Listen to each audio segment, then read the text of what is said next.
তাৰ মানে মই আপোনালোকক ক'ব লগা কথাটো হৈছে শাসন কৰিবলৈও শিকিব লগা থাকে সকলো মানুহে শাসন কৰিবলৈ নাজানে শাসন বিজ্ঞানসন্মতভাৱে আমি কেনেকৈ কৰিম সাইন্টিফিক্যালি শাসন কৰিলে শাসনৰ পৰা ল'ৰা ছোৱালী লাভ হ'ব লাগিব মই যদি ভাবিছোঁ যে বেয়া হৈছে মই কেনেকৈ শাসন কৰিম যে সি বেয়াৰ পৰা ঘূৰি আহিব স্কুলত ধৰিছোঁ ল'ৰা এটাই পঢ়া নাই পঢ়িব পৰা নাই শিক্ষকে মাৰি পিটি শাসন কৰিলে ল'ৰাটো পিছদিনাৰ পৰা স্কুল এৰি দিলে শাসনটো কামত দিলে নিদিলে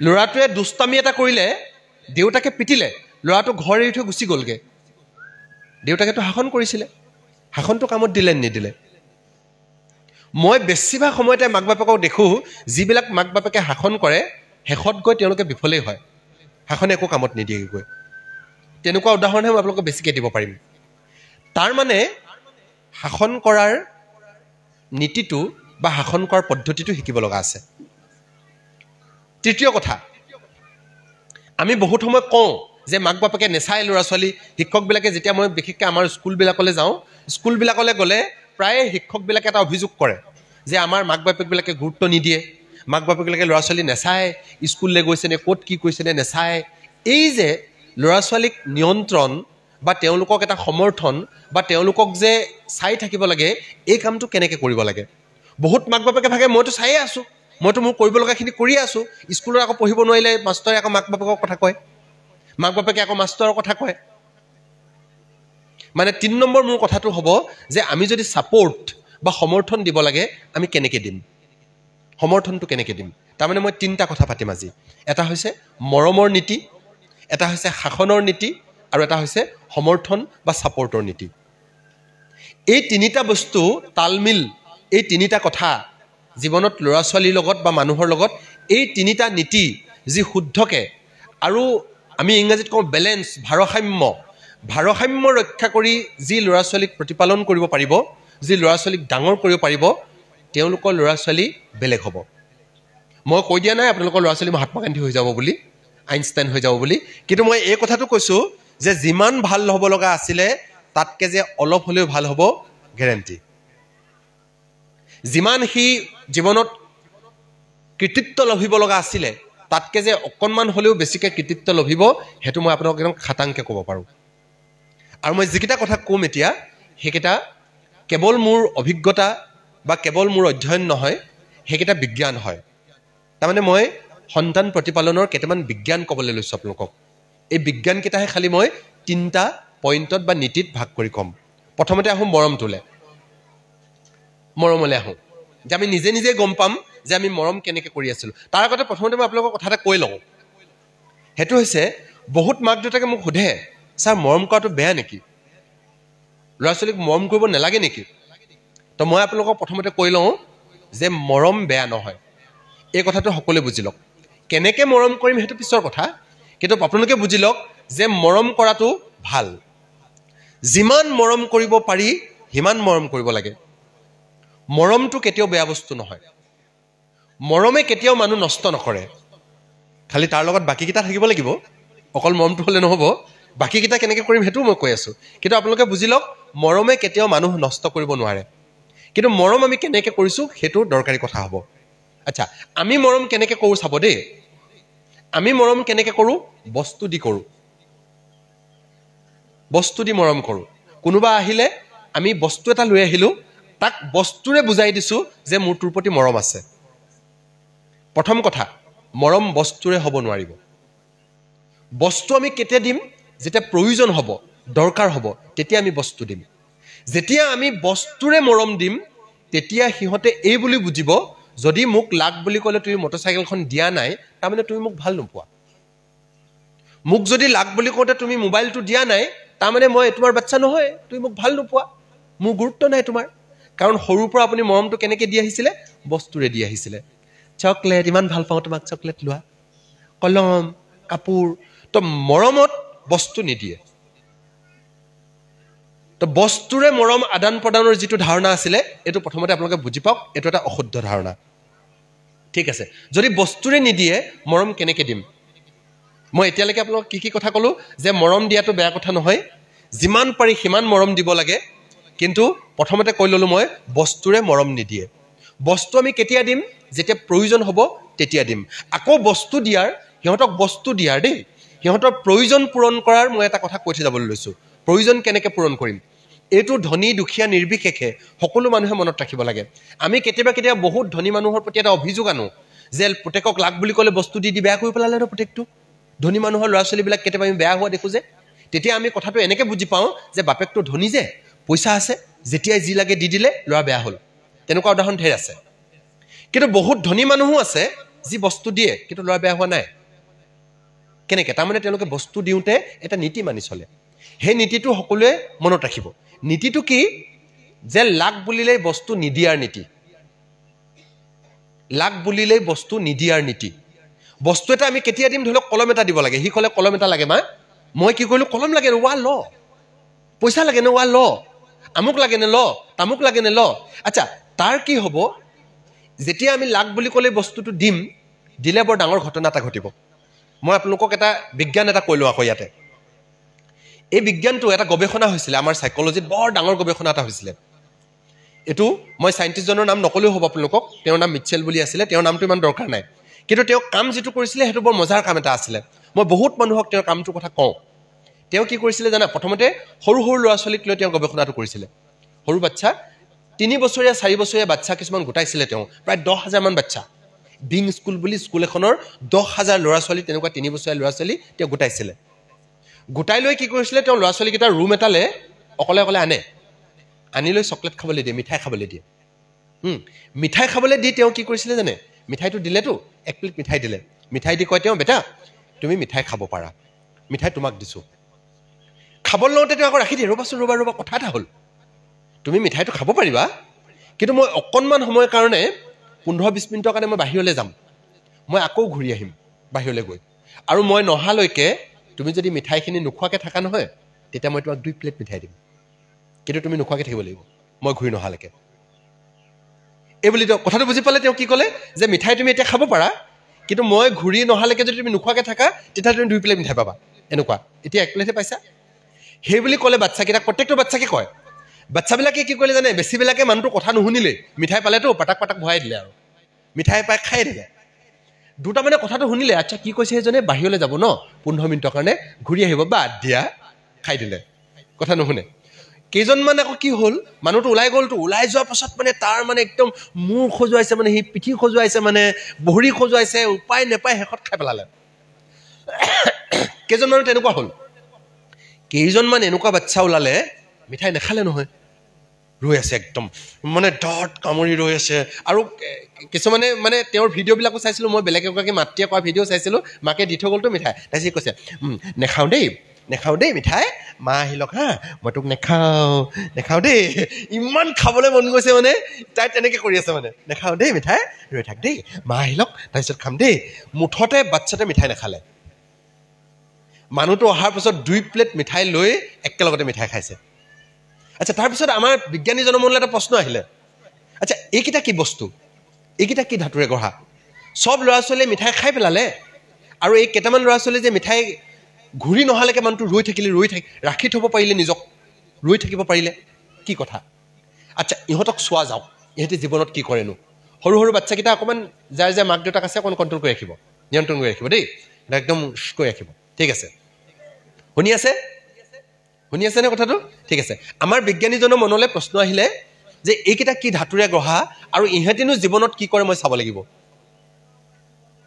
সিহঁতক তাৰপিছত তেওঁ এই গোটেই 10,000 ল'ৰা ছোৱালী তেওঁ আকৌ অধ্যয়ন কৰিব লাগি গ'ল সিহঁতে গৈ স্কুল পালেগৈ স্কুলত তেওঁ সিহঁতৰ ৰিজাল্ট চালে সিহঁতৰ কামবিলাক চালে সিহঁতৰ উত্তৰণ চালে তেওঁ বৰ মজাৰ কথা এটা দেখিলে তেওঁ কি দেখিলে জানে যিকেইটা ল'ৰা ছোৱালীয়ে 2 প্লেট মিঠাইৰ কাৰণে ৰৈ দিব পাৰিছিলে সিহঁতৰ ৰিজাল্ট ভাল সিহঁতৰ স্বাস্থ্য ভাল সিহঁতৰ আবেগৰ ওপৰত নিয়ন্ত্ৰণ ভাল সিহঁতে নিজক অকণমান নিয়ন্ত্ৰণ কৰিব পাৰে আৰু বাকীকেইটা এইবিলাকত বেয়া এইবাৰ গোটেই ল'ৰা ছোৱালীখিনি হাইস্কুল পালেগৈ হাইস্কুলত তেওঁ আকৌ গোটাই লৈ দেখিলে যিকেইটা ল'ৰা ছোৱালীয়ে 2 প্লেট মিঠাইৰ কাৰণে ৰৈ দিব পাৰিছিলে সেইকেইটা ল'ৰা ছোৱালীৰ ৰিজাল্ট ভাল সেইকেইটা ল'ৰা ছোৱালীয়ে চিগাৰেট খাবলৈ লোৱা নাই সেইকেইটা ল'ৰা ছোৱালীয়ে জঘন্য বা বেয়া কাম কৰা নাই সেইকেইটা ল'ৰা ছোৱালীয়ে দাগ খাবলৈ লোৱা নাই সিহঁতৰ স্বাস্থ্য ভাল সিহঁতৰ আবেগৰ ওপৰত নিয়ন্ত্ৰণ ভাল সিহঁতৰ কাজিয়া কম বেলেগৰ লগত কাজিয়া লগা নাই সিহঁতি ইত্যাদি ইত্যাদি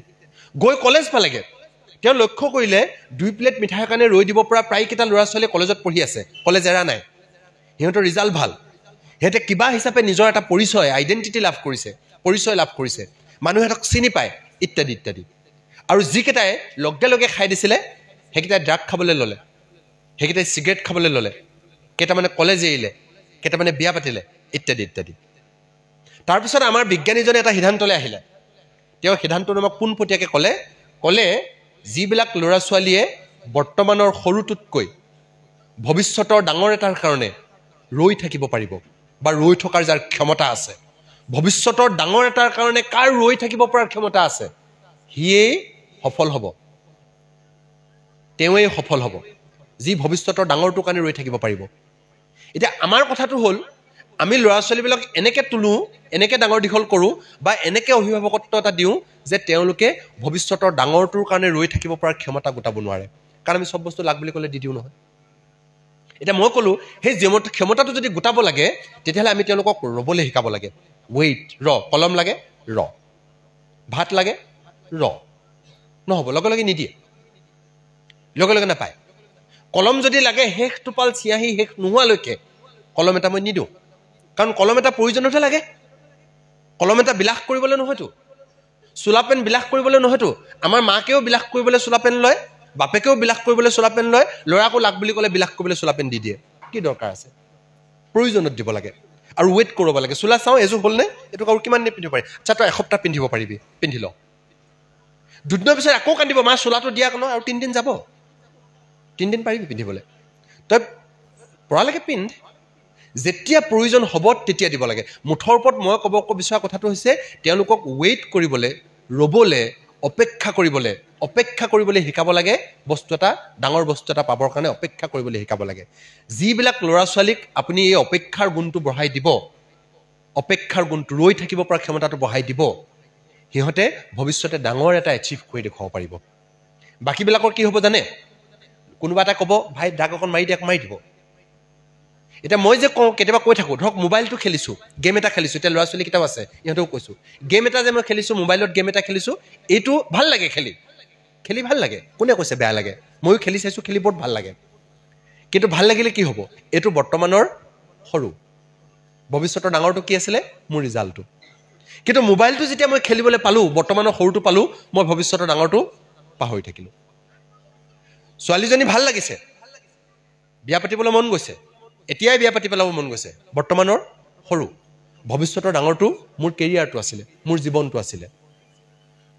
মদটো খাওঁ যে আমি বহুতে মদ খাওঁ যে মদ খালে গাটো ৰঞ্জিত লাগে একদম বাহুবলী লাগে মই মানি লৈছোঁ বিৰাট মজা লাগে নিজেও খাই চাইছোঁ ভাল লাগে দেই খাই তো হ'লে কি হ'ব মদটো খালে এতিয়াহে ভাল লাগে মদটো খালে যে এইটো ভাল লাগে এইটো বৰ্তমানৰ সৰু আৰু আপোনাৰ স্বাস্থ্যটো ভৱিষ্যতৰ ডাঙৰ কিন্তু মদটো খাবৰ সময়ত আমি বৰ্তমানৰ সৰুটোত এই এতিয়া আনন্দটোত ইমান হেৰাই গ'লোঁ যে মই মোৰ স্বাস্থ্যটোৰ কথাটো পাহৰি থাকিলোঁ ধৰিব পাৰিছে কথাটো সেইকাৰণে আমাৰ ল'ৰা ছোৱালীৰ কাৰণে আমি বস্তু দিওঁতে এই নীতিটো আমি একদম দৃঢ়তাৰে মানি চলিম আজিৰ পৰা আপোনালোকে ভাবি লওক এই নীতিটো দৃঢ়তাৰে মানি চলিম মই অভিভাৱকবিলাকক এই কথাটো একদম মোটামুটি গেৰাণ্টি দি ক'ব পাৰোঁ আপুনি জন্মৰ পৰা যদি কেনেবাকৈ ল'ৰা ছোৱালীৰ লগত এই নীতিটো 12 বছৰ 13 বছৰ বয়সলৈকে মানি দিয়ে নহয় ল'ৰা ছোৱালীটোৰ ভৱিষ্যতটো সলনি হৈ থাকিব আৰু আমাৰ এই বিজ্ঞানীজনে একদম স্পষ্টকৈ দেখুৱাই দিলে যে আপুনি ল'ৰা ছোৱালীৰ বেলেগ গুণ বাদ দিয়ক না এটা মাত্ৰ গুণ সেইটো হৈছে ভৱিষ্যতৰ ডাঙৰ এটাৰ কাৰণে যুঁজিব পৰাৰ গুণ আৰু তাৰ কাৰণে বৰ্তমানৰ সৰুবিলাকক অতিক্ৰম কৰিব পৰা গুণটো এই গুণটো মাত্ৰ যদি আপুনি বঢ়াই দিব পাৰে তেতিয়াহ'লে আপুনি আশা কৰা ফলাফলটোত আপুনি উপনীত হ'ব ল'ৰা ছোৱালীৰ ক্ষেত্ৰত ঠিক আছে এইটো হৈছে বস্তু দিয়াৰ নীতি আৰু মই ক'লোঁ বস্তু মৰমত নিদিয়ে বস্তু এনেকৈ দিয়ে এইটো মৰমৰ কথা ক'লোঁ মই এতিয়া মৰমটো মই ইমান সময় ক'লোঁ কেনেকৈ দিব নালাগে এতিয়া মই ক'ম মৰমটো কেনেকৈ দিম শুনি ল'ব দেই আপোনালোকে ঠিক আছে মৰমটো কেনেকৈ দিম তাৰ মই মাত্ৰ 2-3টা কথা ক'ম মই নাম দি লৈছোঁ এইবিলাকক মাক বাপেকক কওঁতে মই নাম দি লৈছোঁ এনেকৈ বুকুৰ মৰম বোলে ভাতৰ মৰম মাতৰ মৰম তেনেকৈ নাম দি লৈছোঁ আমাৰ তেনেকুৱা মৰমৰ ভাগো আছে ভাতৰ মৰম মাতৰ মৰম আৰু বুকুৰ মৰম বুলি কৈছোঁ বুকুৰ মৰম মানে মৰম শাৰীৰিকভাৱে দিয়ে যিকোনো আপুনি চাব জীৱ জন্তুলৈকে মানুহলৈকে আমি যেতিয়া মৰমৰ কথা কওঁ আমি মৰম শাৰীৰিকভাৱে দিওঁ কুকুৰ এটাও যেতিয়া মৰম বিচাৰিবলৈ হয় তেতিয়া গাত ঘঁহাই দিয়ে মানে মৰম তেনেকৈহে লাগে সিহঁতক মেকুৰী এটাও আহি আহি আহি আহি আপোনাৰ গাত ঘঁহাই দিবহি মানে মৰম প্ৰকাশ কৰাৰ আটাইতকৈ পোনপটীয়া ৰাস্তাটো হৈছে শাৰীৰিক কিন্তু তাৰ লগত জড়িত মই বেলেগ বেলেগ কথা কেইটামানো ক'ম শাৰীৰিক মৰম মানে মাক দেউতাকে যেতিয়া আপোনালোকে সৰুতে মনত পেলাই চাবচোন অকমানি বাচ্চাটো যেতিয়া নুশুইছিলে আপুনি কোচত লৈছিলে কোচত লৈ আপুনি তাক এনেকৈ হ'ব টিকি টিকি টিকি টিকি মূৰত মোহাৰি দিছিলে কৰি দিছিলে কৰি কৰি কৰি কৰি আপুনি ৰিলেক্স কৰিছিলে আৰু শাৰীৰিক সেই মৰমৰ যোগেদি আপুনি বাচ্চাটোক শুৱাইছিলে ঠাণ্ডা কৰিছিলে শাৰীৰিক মৰমৰ যোগেদি আৰু সেই মৰমটো গোটেই মানুহে জীৱনত গোটেই জীৱনটোত বুঢ়া বয়সলৈকে মানুহৰ এটা প্ৰয়োজন থাকে এটা জৈৱিক প্ৰয়োজন বুলি কওঁ সেইটো হৈছে মানুহৰ শাৰীৰিক মৰমৰ প্ৰয়োজন এতিয়া মাক দেউতাকে মৰমটো কেনেকৈ দিব পাৰে শাৰীৰিকভাৱে আপুনি যদি মৰম দিব লাগে আপুনি দেখুৱাই দিয়ক কেনেকৈ দেখুৱাব তাক সাৱটি দেখুৱাই দিয়ক তাক চুমা এটা খাই মৰম কৰক মৰম দেখুৱাইছে আপুনি আৰু মৰমটো দেখুৱাব লগা বস্তু বহুত মাক বাপেকে ভাবে মোৰতো ভিতৰত মৰম আছে নেদেখুৱাওঁ আৰু মই আপোনালোকক কৈ থৈছোঁ সিহঁতে নেদেখুৱালে মৰম বুজি নাপায় মৰমটো দেখুৱাই দিব লাগিব আপুনি বস্তু দি দেখুৱালে সিহঁতে বস্তুকে মৰম বুলি ভাবিব আৰু শাৰীৰিক মৰমটোৱে হৈছে আটাইতকৈ শ্ৰেষ্ঠ মৰম কিন্তু এইটো মৰম কওঁতে মই আকৌ মাক বাপেককহে কৈছোঁ দেই বেলেগবিলাকক কোৱা নাই বেলেগৰ মাক বাপেকক ল'ৰা ছোৱালীক বকে শাৰীৰিক মৰম কৰিবলৈ কোৱা নাই মই নিজৰ মাক বাপেকক কৈছোঁ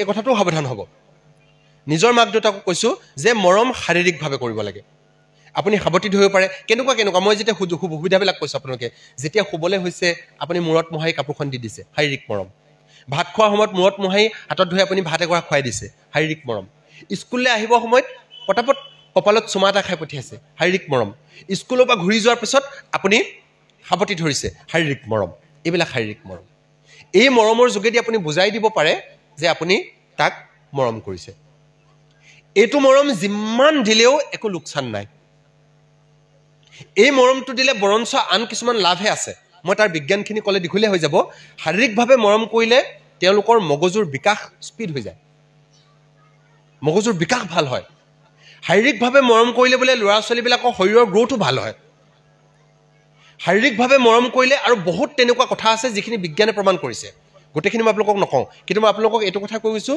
যে মৰম শাৰীৰিকভাৱে কৰিব লাগে ইয়ালৈকে হ'ল কথাটো তাৰপিছত মৰমৰ আৰু এটা দুটা মইহে কৈছোঁ বেছিকৈ কোৱা নাই আৰু এটা ভাতৰ মৰমটো কৈছোঁ বহুত মাক বাপেকক মই দেখোঁ আগতে আমাৰ পৰিয়ালবিলাকৰ আজিকালি বকে নাথাকে যেতিয়া জুহালত আমি বহোঁ গোটেই পৰিয়ালটো একেলগতে ভাত খাবলৈ বহোঁ ভাত খাবলৈ বহাটো ঠিকে আছিলে সেইটো পৰিয়াল গোটেই আটোম টোকাৰি মৰম বহুত মাক দেউতাকে আকৌ তাক পিটনটো দিবলৈ গালিটো পাৰিবলৈ ভাত খোৱা সময়খিনি ৰৈ থাকে খাবলৈ আহিবি তই আজি তোক বজালোঁ মই আচ্ছা গালি পৰাৰ সময়টো বেলেগ কৰক পিটন দিয়াৰ সময়টো বেলেগ কৰক আৰু ভাত খোৱাৰ সময়টো বেলেগ কৰক ভাত এটা বেলেগ বস্তু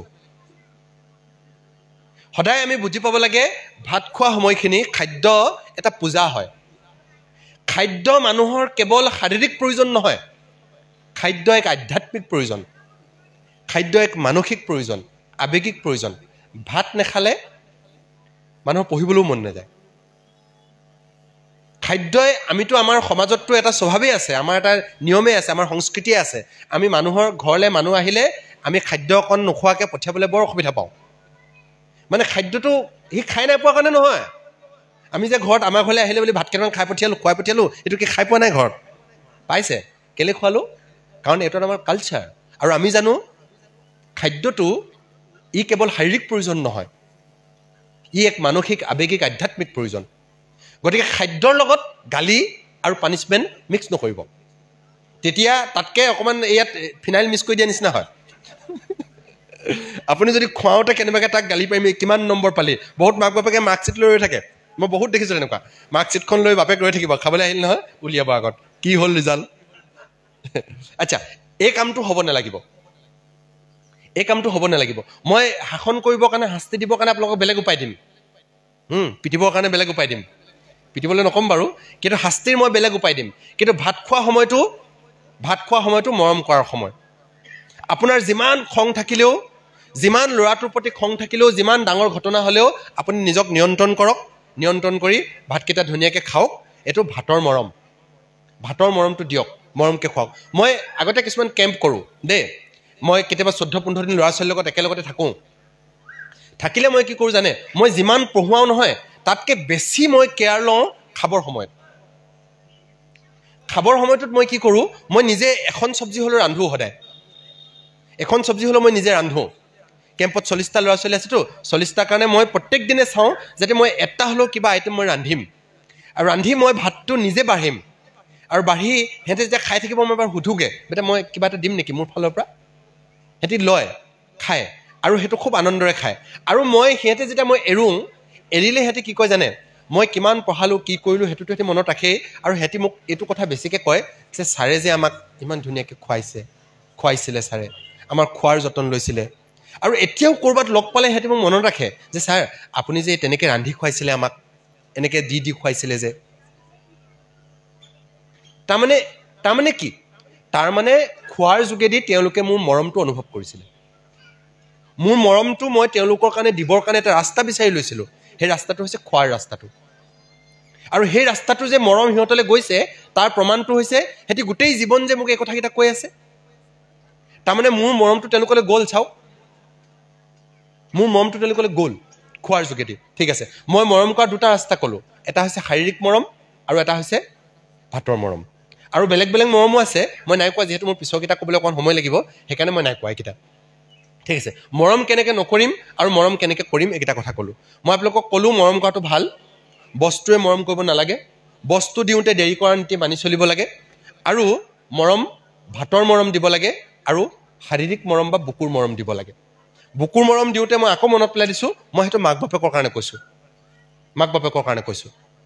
আৰু আজিকালিৰ দিনত আমি মাক বাপেকবিলাক এইটোৰ পৰা সাৱধানে হৈ থাকিব লাগে যে যিকোনো মানুহেই যাতে তেওঁলোকক শাৰীৰিকভাৱে মৰম নিদিয়ে। ঠিক আছে, সেইটো হ'ল। নেক্সট কথাটো হ'ল শাসন কেনেকৈ কৰিম। আচ্ছা, শাসন কৰিবলৈ আমি বহুতে নাজানো। শাসনৰ বিষয়ে আমি বহুত কথা ক'ব লগা থাকে, কিন্তু আপোনালোকক মই প্ৰথমতে কৈ ল'লোঁ যে কাঢ়া মানে শাসন নহয়, বাঘৰ চকু দেখুওৱা মানে শাসন নহয়, পিতা মানে শাসন নহয়। শাসনৰ কিছুমান নীতি নিয়ম আছে। শাসনটো বিজ্ঞানসন্মত হ'ব লাগিব। শাসন কৰিলে সেই শাসনে কামত দিব লাগিব।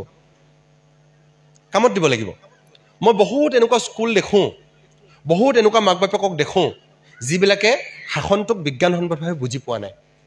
মই বহুত পেৰেণ্টছক, বহুত শিক্ষকক কেতিয়াবা বুজাওঁ যে শাসনটো, আনকি মই মোৰ নিজৰ স্কুলতো য'ত আছে তেওঁলোকেও বুজিবলৈ সময় লয়। শাসনটোতো কেলৈ কৰিব লাগে ন শাসনটো, আৰু কেনেকৈ কৰিব লাগে। ঠিক আছে, শাসন কৰিবৰ কাৰণে মই আপোনালোক কেইটামান পইণ্ট কওঁ, কেইটামান সৰু সৰু কথা কওঁ।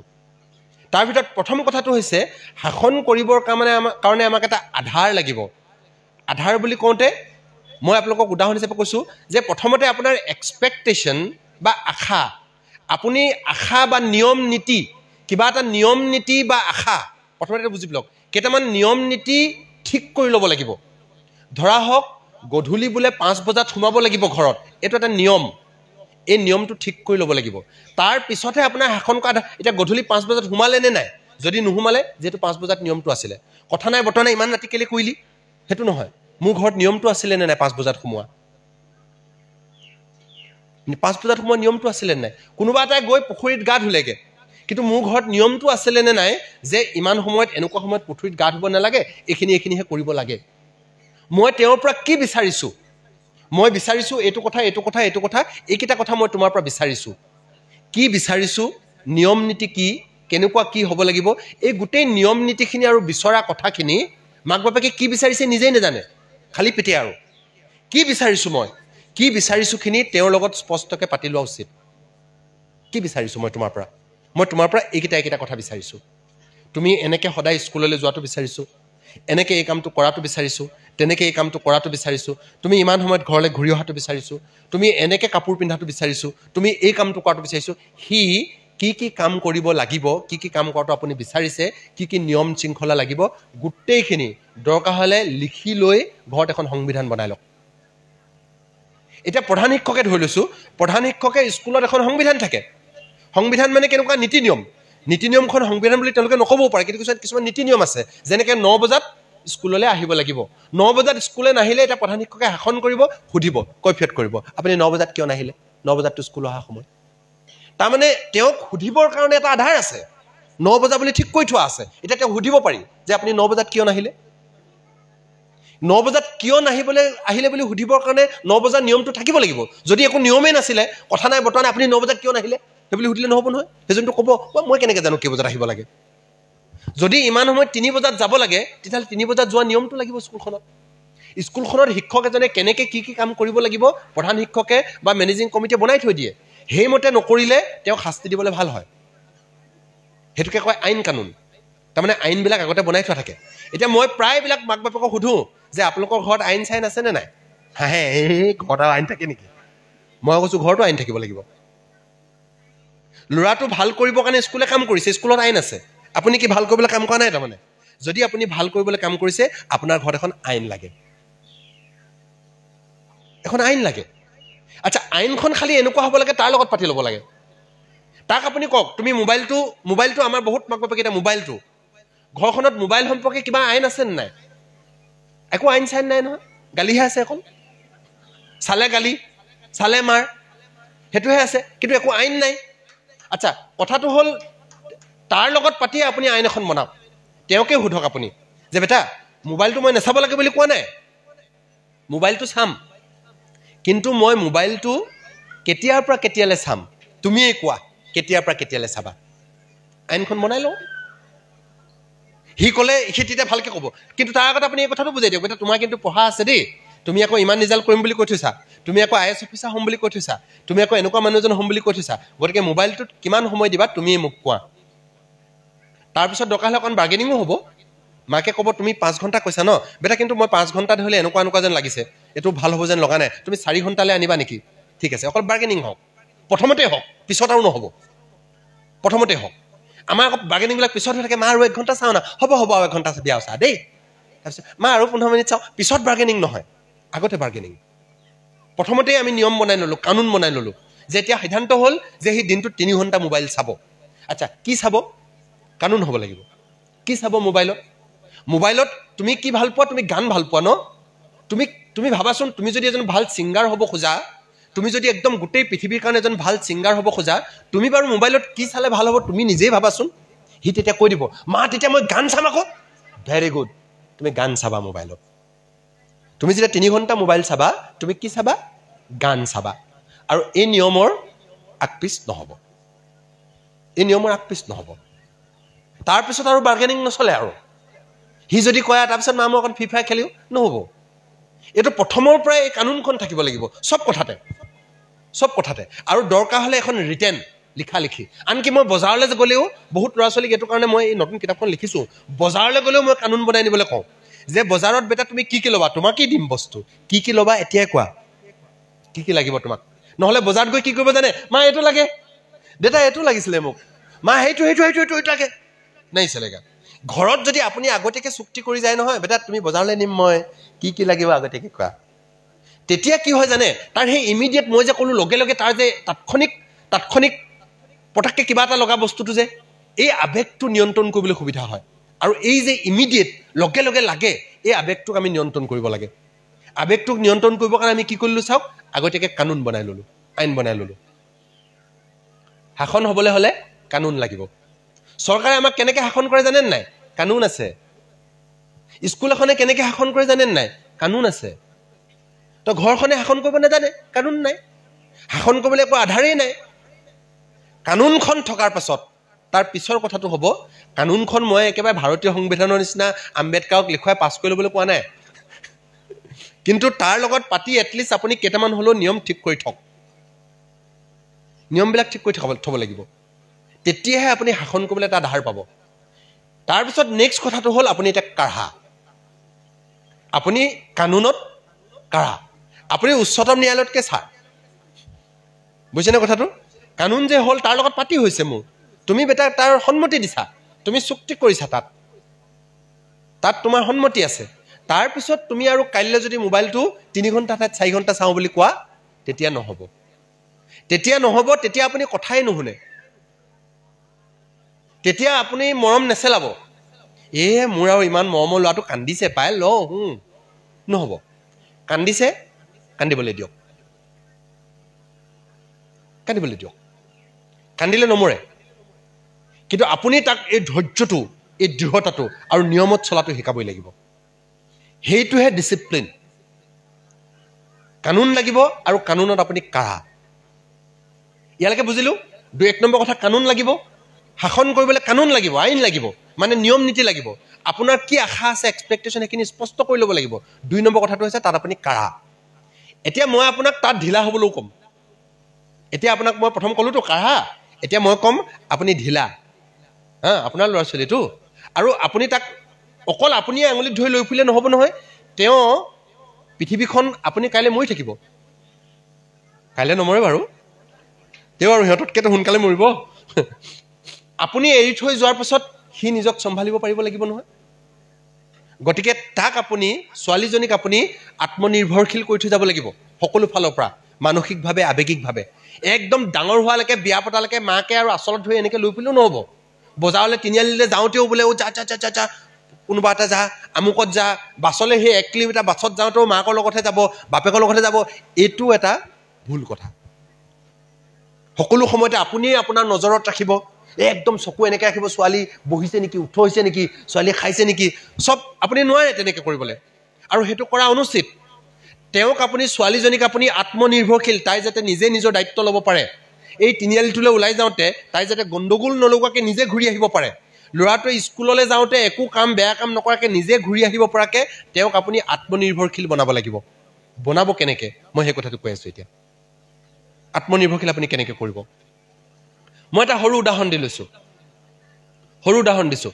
ধৰা হওক ব্ৰাছ কৰা, দাঁত ব্ৰাছ কৰা যে, আপোনালোকে আপোনাৰ ল'ৰা ছোৱালীবিলাকক আপোনালোকে দাঁত ব্ৰাছ কৰিবলৈ ট্ৰেইনিং দিছিলে। কেনেকৈ কৰিছিলে জানে? মই মনত পেলাই দিওঁ দেই। যেতিয়া দেখিলে দাঁত দুটিমান ওলালে, আপুনি একেবাৰে বজাৰৰ পৰা ইমান ব্ৰাছ এডালি লৈ আহিলে। কলগেট ঘৰত আছিলে বাৰু, আপুনি ঘঁহা, ঠিক আছে। ব্ৰাছডালি আনিলৈ আপুনি প্ৰথমতে ব্ৰাছটোত অকণমান পেষ্ট লগাই লৈ আপুনি ঘঁহি দিলে। আপুনি ঘঁহিছিলে দেই। প্ৰথমতে সি আৰু একদম দাঁত ওলালে এই ব্ৰাছ ক'ত আছে আনা বুলি কৈ সি ঘঁহা নাই। প্ৰথমতে আপুনি ঘঁহি দিছিলে। চাওক দেই, আপুনি ঘঁহি দিলে।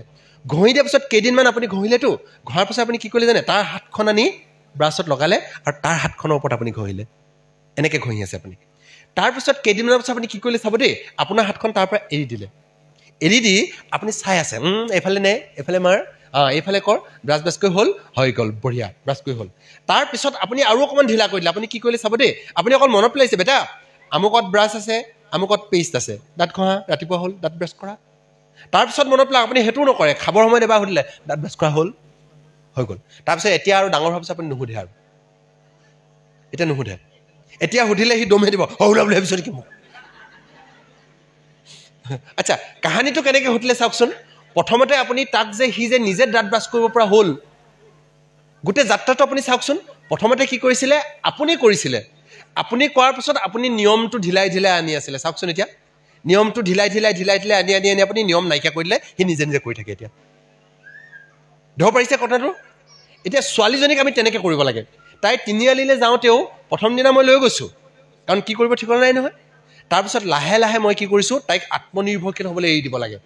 তাইক কি কৰিছোঁ, তাই যাওঁতে মই আঁতৰৰ পৰা, বেলেগৰ পৰা চাই আছোঁ, তাই ঠিকেই গৈ ঠিকেই ঘূৰি আহিছেনে। যদি ঘূৰি অহা নাই, নেক্সট দিনা তাৰমানে মই আকৌ লগত যাব লগা আছে। তাই আত্মনিয়ন্ত্ৰণটো এতিয়ালৈকে হোৱা নাই। কিন্তু মই যেতিয়া দেখিলোঁ যে তাই তিনিআলিলৈ গ'ল, আনিব লগা বস্তুটো ল'লে আৰু একো গণ্ডগোল নকৰাকৈ তাই ঘূৰি আহিলে মানে কি, তাই নিজৰ ওপৰত নিয়ন্ত্ৰণটো আহিছে। নেক্সট দিনা আপুনি অকণমান আৰু 2 দিনমান চাই, যদি এই ঘটনাটো ঘটি আছে, তাই যদি নিৰাপদে ঘূৰি আহিছে, আপুনি তেতিয়াহ'লে তাইক অকণমান এৰি দিব পাৰে। এতিয়া তাইক এৰি দিয়ক, তাক আপুনি চাই নাথাকিব আৰু। তাই আত্মনিৰ্ভৰশীল হৈছে। পঢ়াটো তেনেকুৱা। পঢ়াটো প্ৰথমতে আপুনি নিজে থাকি পঢ়াইছে, এইটো পঢ়, এনেকৈ কৰ, পঢ়ালে। পঢ়োৱাৰ পিছত লাহে লাহে আপুনি এৰি দিয়ক, এৰি দি চাওক। অকণমান সময় আপুনি আঁতৰৰ পৰা চালে, আচ্ছা মই নাথাকিলে এই গণ্ডগোল কৰে, তাৰমানে মই আৰু 2 দিন থাকিব লগা আছে। থাকিলে যেতিয়া দেখিছে যে সি নিজে পঢ়িছে, নিজে জানে, নিজে ঠিক কৰি লৈছে যে মই এইটো পঢ়িম, নিজে পঢ়িছে, লাহে লাহে আপুনি তাৰ পৰা উদ্যোগ কৰক, তাক আত্মনিৰ্ভৰশীল হ'বলৈ সুবিধা দিয়ক। আৰু সি যেতিয়া নিজে পঢ়িব পৰা হৈ গ'ল তেতিয়া আপুনি মৰিব পাৰে আৰামত নমৰিব আপুনি মই কৈছোঁ কি যে আপুনি নিশ্চিন্ত হওক নিশ্চিন্ত এইটো হৈছে শাসন কৰাৰ মানে তেওঁক কথা এটা শিকোৱাৰ নিয়ম এইটো ধৰণে তেওঁক শিকাব লাগে এতিয়া কথা হ'ল মই বহুত সময় ল'লোঁ আৰু ক'ব লগাও ঢেৰ আছিলে আচলতে শাসনতে থাকি গৈছোঁ শাসনৰ সৰু কথা এটা কৈ মই সামৰিছোঁ এতিয়া সমৰ্থনটো আজি নকওঁ বেলেগ এদিন ক'ম ঠিক আছে শাসনত কি কি ক'লোঁ এতিয়ালৈকে মই কানুন লাগিব দ্বিতীয় কথা হ'ল কৈ আপুনি কাঢ়া আৰু তৃতীয় কথা হ'ল আপুনি ঢিলা ঢিলা কেনেকৈ কৰিলে মনত আছে ব্ৰাছ ঘঁহাটোত আপুনি ঢিলা হৈ হৈ আহি আছে নিয়ম ঢিলা কৰি কৰি কৰি কৰি তেওঁক আপুনি আত্মনিৰ্ভৰশীল বনাই দিলে এতিয়া আপুনি তাক নিয়ম এটা বনাইছিলে যে ঘৰখনত 6 বজাত সোমাব লাগিব ঘৰত 6 বজাত সোমাব লাগিব